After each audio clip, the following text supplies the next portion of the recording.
Friends, আজকে আবার আরেকটা নতুন গল্প নিয়ে আসলাম। আজকে গল্পটির নাম হলো দ্য 5 গ্রেইনস অফ রাইস, মানে 5টা ধানের দানা। এই যে দেখুন, হাতে একজন কৃষক বা লোক হাতে 5টা ধানের দানা নিয়ে 4জন ছেলেকে তার মানে কি বলছে। চলুন শুরু করা যাক আজকের গল্প, The 5 Grains of Rice. A rich man had 4 sons. একটা ধনী মানুষের 4জন ছেলে ছিল। As he grew old, যেহেতু তার বয়স হচ্ছিল, he decided, সে ঠিক করেছিল, to give his property, তার সম্পদ দিতে সে ঠিক করেছিল, to the son, ছেলেকে, who, যে would value the wealth, যে যথাযোগ্য মূল্য দিতে পারবে সম্পদের, যে সম্পদের he had earned, যেটা সে উপার্জন করেছে সেই সম্পদের যথাযোগ্য মূল্য দিতে পারবে, সেই ছেলেটিকেই সে মানে সেই বৃদ্ধ লোকটি সম্পত্তি দেবে, সেটাই ঠিক করেছিল। He called his sons, তার ছেলেদেরকে সে ডেকেছিল, and gave them, এবং তাদেরকে দিয়েছিল, each 5 grains of rice. Gave them, তাদেরকে দিয়েছিল, each 5 grains, মানে 5টি করে দানা, ধানের দানা, 5টি করে ধানের দানা দিয়েছিল তাদেরকে। He said, সে বলেছিল, I will ask, আমি জিজ্ঞাসা করব, for these grains, এই যে ধানের দানাগুলো, এদের বিষয়ে কি করলে সেটা বিষয়ে আমি জিজ্ঞাসা করব, at the end of 5 years, মানে 5 বছরের শেষে, and I will give, এবং আমি দেব, my property, আমার সম্পত্তি, to the son, মানে ছেলেকে আমার সম্পত্তি দেব, ওই ছেলেকে, who would, যে ভ্যালু, মানে মূল্যায়ন করতে পারবে, these grains, মানে এটা ভালো করে তার যথোপযুক্ত মূল্যায়ন করতে পারবে এই ধানের দানাগুলোর, দ্য মোস্ট, সবচাইতে। কথা হলো, যে ছেলে এই যে ধানের দানা দিয়েছি সেগুলোর যথোপযুক্ত মূল্যায়ন করতে পারবে বা ব্যবহার করতে পারবে খুব ভালোভাবে, সবচাইতে বেশি ভালোভাবে যে ব্যবহার করতে পারবে, তাকেই আমি আমার সম্পত্তি দেব, বা কাজে লাগাতে পারবে সেই ধানের দানাগুলোকে সঠিকভাবে। নাও the first 3 sons threw away, প্রথম 3জন ছেলে কি করেছিল, threw away, মানে ছুঁড়ে ফেলেছিল এই ধানের দানাগুলোকে, the grains. They decided to show their father, তাদের বাবাকে দেখাতে ঠিক করেছিল, some other grains, মানে অন্য ধান দেখাতে তারা ঠিক করেছিল, when he would ask for them, যখন তিনি তাদেরকে জিজ্ঞাসা করবেন, তখন তারা অন্য ধানের দানা দেখাতে ঠিক করেছিল। A rich man had 4 sons, একটা ধনী মানুষের কি 4জন ছেলে ছিল। had হলো অক্সিলারি ভাব, এটা পাস্ট পারফেক্ট টেন্সের অক্সিলারি ভাব, আর এখানে রিচ ম্যান হলো সাবজেক্ট, সাবজেক্টের সাথে অক্সিলারি ভাব আছে, তো এই সেন্টেন্সটা কি হবে, পাস্ট পারফেক্ট টেন্স হবে। এখানে সন হলো, একজন সন হলে শুধু সন হতো, এখানে সন্স লেখা হয়েছে কারণ 4 sons, মানে 4জন ছেলে লেখা হয়েছে, তাই এখানে সন্স লেখা হয়েছে, তো এটা প্লুরাল ফর্মে আছে। As he grew, যেহেতু he grew, সে বয়স হয়েছিল, তার বয়স হয়ে যাচ্ছিল, ওল্ড মানে বয়স হয়ে যাচ্ছিল, he decided, সে ঠিক করেছিল, এখানে হি হলো সাবজেক্ট, আবার হি হলো প্রোনাউন বটে, কিন্তু এই সাবজেক্ট বা প্রোনাউনের সাথে কোনো অক্সিলারি ভার্ব নেই, এখানে শুধু আছে মূল ভাবটা, মূল ভাবটা ভাব নাম্বার 2তে আছে, ডিসাইড থেকে আসছে, ডিসাইডেড, তো এই সেন্টেন্সটা কি হবে, এই সেন্টেন্সে এই পোর্শনটা পাস্ট ইনডিফিনিট টেন্সে হবে, to give his property, to give হলো দেওয়া, হিজ প্রপার্টি তার সম্পত্তি। এখানে টু প্রেপোজিশন ব্যবহার করার ফলে অর্থটা গিয়ে হবে টু গিভ মানে দিতে। যখন টু প্রেপোজিশন ব্যবহার করা হবে তখন এই অর্থটা হবে।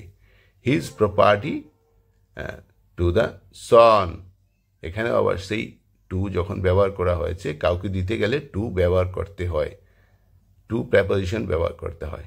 আর সনের আগে দা ডেফিনিট আর্টিকেল বসেছে, কারণ এখানে আমরা সনকে চিনে নিয়েছি, মানে জানা আছে, তাই ডেফিনিট আর্টিকেল দা ব্যবহার করা আছে, দা সন। হ্যাঁ, সেই ছেলেকে হু উড, যে কি করতে পারবে, ভ্যালু, যে ভ্যালু নির্ধারণ করতে পারবে। যে মানে এটা পাস্ট টেন্সে, মানে ভবিষ্যতের কথা যখন বলা হবে তখন এটা এই পাস্ট টেন্সে মানে উইল থেকে উড ব্যবহার করা হয়। দ্য ওয়েলথ, সম্পদ, হি হ্যাড আর্নড, এখানে হ্যাড হলো অক্সিলারি ভার্ব, এটা পাস্ট পারফেক্ট টেন্সের অক্সিলারি ভার্ব। এখানে সাবজেক্ট হলো হি, আর হির সাথে হ্যাড আছে, তো এটা পাস্ট পারফেক্ট টেন্সই হবে এই সেন্টেন্সটা। আর এখানে মূল ভাবটা ভাব নাম্বার 3-তে আছে। এখানে আর্ন থেকে আসছে earned. He called his sons, এখানে কল থেকে হয়েছে কল, ভাব নাম্বার 2-তে আছে, আর সাবজেক্ট হলো হি, তার সাথে কোনো অক্সিলারি ভাব নেই। আবার এখানেও আছে গেভ, গিভ থেকে আসছে গেভ। আমরা তো দেখেছি যে সাবজেক্টের সাথে কোনো অক্সিলারি ভাব নেই, তো এই সেন্টেন্সটা কি হবে, পাস্ট ইনডিফিনিট টেন্সে হবে। হি সেড, এখানেও ভাব নাম্বার, মূল ভাবটা ভাব নাম্বার 2-তে আছে, শেষ থেকে আসছে সেড, আর সাবজেক্টের সাথে কোনো অক্সিলারি ভাব নেই, পাস্ট ইনডিফিনিট টেন্স। ইনভার্টেড কমার ভেতর যে সেন্টেন্সটা আছে এটা এখান পর্যন্ত, এটা হলো ডাইরেক্ট স্পিচ, যেভাবে বলা হয়েছে ঠিক সেভাবেই এখানে লেখা আছে। আই উইল আস্ক, এখানে উইল হলো ফিউচার টেন্সের অক্সিলারি ভার্ব।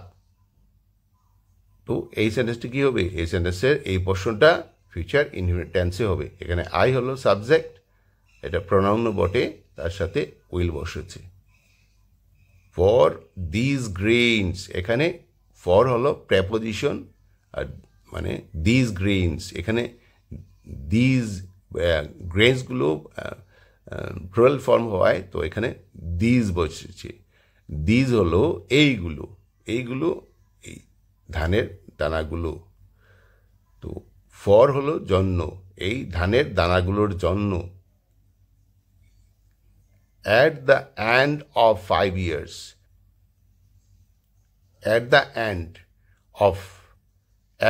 end of হলো এটা একটা ফ্রেজ, মানে শেষে, কার শেষে, 5 years মানে 5 বছরের শেষে। এখানেও 5 years, 5 মানে প্লুরাল ফর্ম হওয়ায় তো ইয়ারের সাথে অ্যাস যুক্ত হয়েছে, তো এটা প্লুরাল ফর্ম। অ্যান্ড এটা একটা কনজাংশন, এই দুটো সেন্টেন্সকে যুক্ত করেছে এখানে। এই প্রথমে আছে আই উইল আস্ক দিয়ে এই সেন্টেন্সটা, এরপরে আছে I will give my property. এখানেও ফিউচার ইনডিফিনিট টেন্সের অক্সিলারি ভাব আছে, সাবজেক্ট আইর সাথে, এটা আবার প্রোনাউনও বটে। তো এখানে কনজাংশন আছে অ্যান্ড হলো কনজাংশন, এই দুটো সেন্টেন্সকে একসাথে করেছে। তো এই বাকি পোর্শনের সেন্টেন্সটা আছে, এটাও ফিউচার ইনডিফিনিট টেন্সে হবে। টু দ্য সন, এখানে সনকে দেওয়ার কথা বলা হয়েছে, কাউকে দেওয়ার কথা হলে টু প্রেপোজিশন ব্যবহার করতে হবে, আর দা ডেফিনিট আর্টিকেল ব্যবহার করা হয়েছে সনের আগে। Who would value this grains the most, the most মানে খুব সবচাইতে মূল্য, মানে মানে মূল্যায়ন করতে পারবে বা এটা যথোপযুক্ত ব্যবহার করতে পারবে। নাও the first 3 sons threw away, প্রথম 3জন ছেলে কি করেছিল, থ্রু অ্যাওয়ে। তো এখানে সাবজেক্ট হলো দ্য ফার্স্ট 3 sons, সনের সাথে এস লেগেছে, যেহেতু 3 লেখা আছে তো এটা প্লুরাল ফর্মে আছে। সাবজেক্টের সাথে কোনো অক্সিলারি ভাব নেই, মূল ভাব আছে, মূল ভাবটা হলো থ্রু, থ্র থেকে আসছে থ্রু, ভার্ব নাম্বার টুতে আছে, এই সেন্টেন্সটা কি হবে, পাস্ট ইনডিফিনিট টেন্সে হবে। থ্রু অ্যাওয়ে হলো ফ্রেজাল ভার্ব। থ্রু অ্যাওয়ে হলো মানে উড়িয়ে ফেলেছিল। দ্য গ্রেনস, সেই ধানের দানাগুলোকে, এখানে গ্রেনসের আগে দা আর্টিকল মানে ডেফিনিট আর্টিকল বসেছে। দে ডিসাইডেড, ডিসাইড থেকে আছে ডিসাইডেড, ভার্ব নাম্বার টুতে আছে মূল ভাবটা, আর দে হলো সাবজেক্ট, এটা প্রোনাউনও বটে কিন্তু তার সাথে কোনো অক্সিলারি ভাব বসে নাই। টু কি সো, তারা ঠিক করেছিল দেখাতে দেয়ার ফাদার, তাদের বাবাকে, সাম আদার গ্রেনস, এখানে এই সাবজেক্টটা হলো এই মানে সাবজেক্টের সাথে মূল ভাবটা ভাব নাম্বার টুতে আছে আর কোনো অক্সিলারি ভাব নেই, তো এই সেন্টেন্সটা কী হবে, পাস্ট ইনডিফিনিট টেন্সে হবে। শোর আগে টু আছে, টু প্রেপোজিশন আছে, তো তার অর্থটা হবে কি, শো হলো দেখানো আর টু শো হলো দেখাতে। আর আদার গ্রেনস অন্য ধান, আর সাম আদার গ্রেনস মানে অন্য ধানগুলো। When he would ask for them, যখন তিনি জিজ্ঞাসা করবেন তাদের বিষয়ে, এই ধানের বিষয়ে। এখানে এটা উইল থেকে উড পাস্ট টেন্সে আছে। এই সেন্টেন্সটা কি হবে, এই সেন্টেন্সটা কন্ডিশনাল পাস্ট টেন্স হবে। বাট কিন্তু দ্য ফোর্থ সন মানে চতুর্থ ছেলেটি, সো বপন করেছিল, দ্য গ্রেনস সেই ধান গাছ মানে ধানের দানাগুলোকে বপন করেছিল। One the crop was ready, যখন সেই ধানের দানাগুলো বপন হওয়ার পরে গাছগুলো রেডি হয়েছিল ফর হারভেস্ট, সেখান থেকে গাছ হয়ে ফসল হয়ে গেছিল। হি হারভেস্টেড ইট, সেগুলোকে সে কি করেছিল, ফসলগুলোকে কেটে তুলেছিল।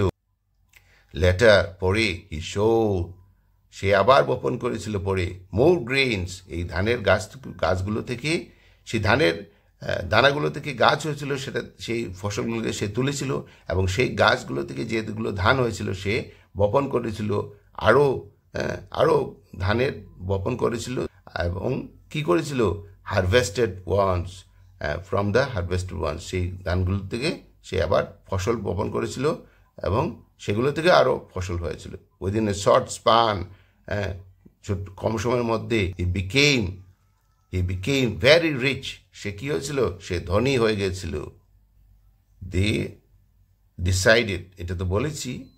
বাট দ্য ফোর্থ সন, কিন্তু চতুর্থ ছেলে, সো ভাব নাম্বার টুতে আছে, সো থেকে আছে সো, আর সাবজেক্ট হলো দ্য ফোর্থ সন। তো এই ফোর্থ সনের সাথে কিন্তু কোনো অক্সিলারি ভাব নেই, তো এই সেন্টেন্সটা কী হবে, পাস্ট ইনডিফিনিট টেন্স হবে। When the crop was ready, এখানেও যখন দ্য ক্রপ, এই যে দ্য ক্রপ হলো সাবজেক্ট, ওয়াজ হলো অক্সিলারি ভাব, এটা পাস্ট টেন্সের, for harvest, he harvested it, এটা সিম্পল পাস্ট টেন্সে হবে। এরপরে আছে হি হারভেস্টেড ইট, সে চাষ করেছিল। হারভেস্ট থেকে আসছে হারভেস্টেড, এই মূল ভাবটা ভাব নাম্বার টুতে আছে, আর এখানে সাবজেক্ট হলো হি, তার সাথে কোনো অক্সিলারি ভার্ব নেই। তো এই সেন্টেন্সটা কি হবে, এই সেন্টেন্সটা পাস্ট ইনডিফিনিট টেন্সেই হবে। লেটার হি শোড, পরে সে রোপণ করেছিল বা বপন করেছিল। শো থেকে আসছে শট, মূল ভাবটা ভাব নাম্বার টুতে আছে, এখানে সাবজেক্ট হলো হি, হির সাথে কোনো অক্সিলারি ভাব নেই। তো এই সেন্টেন্সটাও কি হবে, পাস্ট ইনডিফিনিট টেন্সে হবে। More grains from the harvested ones, এখানে হারভেস্টেড ওয়ান্স হলো আমরা এটা আগে দ্য ডেফিনিট আর্টিকেল ব্যবহার করা হয়েছে। উইদিন এ শর্ট স্পান, খুব কম সময়ের মধ্যে। হি বিকেম, হি হলো সাবজেক্ট, এখানে সাবজেক্টের সাথে কোনো অক্সিলারি ভাব নেই কিন্তু মূল ভাব আছে, মূল ভাবটা ভাব নাম্বার টু ফর্মে আছে। বিকাম থেকে আসছে became very rich. His father was very happy, এখানে হিজ ফাদার ওয়াজ কি হয়েছিল, খুব খুশি হয়েছিল। তার বাবা খুব খুশি হয়েছিল, very happy, and proud of him, এবং তার বিষয়ে গর্বিত হয়েছিল। হি গেভ হিজ প্রপার্টি, সে দিয়েছিল, তার বাবা তাকে দিয়েছিল প্রপার্টি, সম্পত্তি, টু হিম, তাকে, অ্যাজ হি হ্যাড ইউজড, যেহেতু সে ব্যবহার করেছিল, দ্য গ্রেইনস, সেই ধানের দানাগুলোকে, ওয়াইজলি, বুদ্ধিমত্তার সঙ্গে।